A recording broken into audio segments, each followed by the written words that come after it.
ദൈവനാമത്തിന് മഹത്വം ഉണ്ടാകട്ടെ. കഴിഞ്ഞ ദിവസം ഒരു സഹോദരൻ എനിക്കൊരു വീഡിയോ അയച്ചു തന്നു. അത് വേറെ ഒന്നുമല്ല, ഞാൻ ഒത്തിരി നാളെ വീഡിയോ ഇട്ടിട്ട് ഒരു വീട്ടിൽ മതിലിൻ്റെ പുറത്ത് ദൈവത്തിൻ്റെ വചനം എഴുതി വെച്ചെന്നും പറഞ്ഞ് പോലീസിൽ കംപ്ലൈൻറ്റ് ചെയ്തിട്ട് പോലീസുമാർ വന്നിട്ട് സ്പ്രേ അടിച്ചത് മായ്ക്കുന്നത് കണ്ട് എനിക്കുള്ളിൽ ഭയങ്കര ഭാരം തോന്നി. ആ വ്യക്തി ഒരു വീട് വെച്ച് ആ വ്യക്തിയുടെ വീടിൻ്റെ വാതിക്കൽ മതിലിൽ ദൈവത്തിൻ്റെ വചനം എഴുതിയതിൽ മറ്റുള്ളവർക്ക് എന്താ അഗോചരമായിട്ട് തോന്നിയവർക്ക് തോന്നും. കാരണം ദൈവത്തിൻ്റെ വരവിൻ്റെ ലക്ഷണങ്ങളാണ് ഈ കാണുന്നതെല്ലാം. ദേവദാസന്മാരെ തല്ലുന്നത് ഞാൻ കാണാറുണ്ട്. അതുപോലെ ലഘുലേഖനവുമായി നിങ്ങളുടെ വീടിൻ്റെ വാതിക്കൽ വരുന്ന സഹോദരിമാരെ അനാവശ്യ വാക്കുകൾ പറഞ്ഞ് നിങ്ങൾ ഓടിക്കാറുണ്ട്.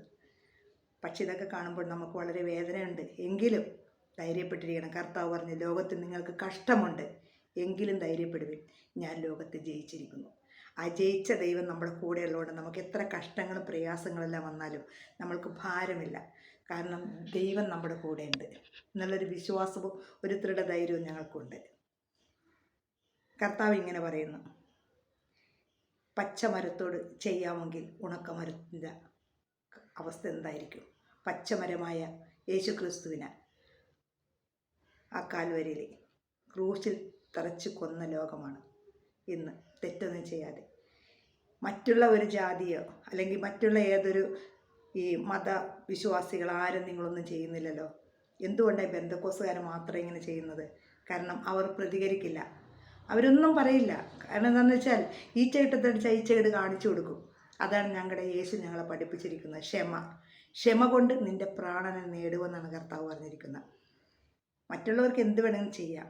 വേറെ വല്ല മതത്തിൽ നിങ്ങളൊന്ന് ചെന്ന് പറഞ്ഞു നോക്കിക്കണ്ടേ, വിവരമറിയും. പക്ഷെ ഞങ്ങൾ പ്രതികരിക്കില്ല. ഞങ്ങൾക്കറിയാം ഞങ്ങൾ ചെയ്യും മുമ്പേ സ്വർഗത്തിലെ ദൈവത്തിനാണ് നിങ്ങൾ ചെയ്യുന്നതെന്ന്. ഇവിടുത്തെ ഒരു കോടതിയുണ്ട്, കോടതി ശിക്ഷിച്ച വെറുതെ വിടും. സ്വർഗത്തൊരു കോടതിയുണ്ട്, ആ കോടതി നിന്ന് ഒരിക്കലും ശിക്ഷ, അവിടെ നിന്ന് ഒരിക്കലും ഒരു മോചനം ഉണ്ടാവില്ല. അവിടുത്തെ കോടതിയുടെ ശിക്ഷ എന്താണെന്നറിയാമോ? കെടാത്ത തീയും ചാകാത്ത പുഴുവും, അതിനകത്ത് കെട്ട് തള്ളും. അതാണ് അവിടുത്തെ ശിക്ഷ. അത് യുഗാന്തകാലത്തോളം കിടക്കേണ്ടി വരും. അതുകൊണ്ട് ദൈവം നിങ്ങളോട് പറയുന്ന മാനസാന്തരപ്പെട്ട് ജീവനുള്ള ദൈവത്തെ ഭയപ്പെടുക, മാനസാന്തരപ്പെടുക എന്ന് പറഞ്ഞുകൊണ്ട് എൻ്റെ വീഡിയോ നിർത്തുന്നു. എല്ലാവരും ദൈവം ധാരാളം അനുഗ്രഹിക്കട്ടെ.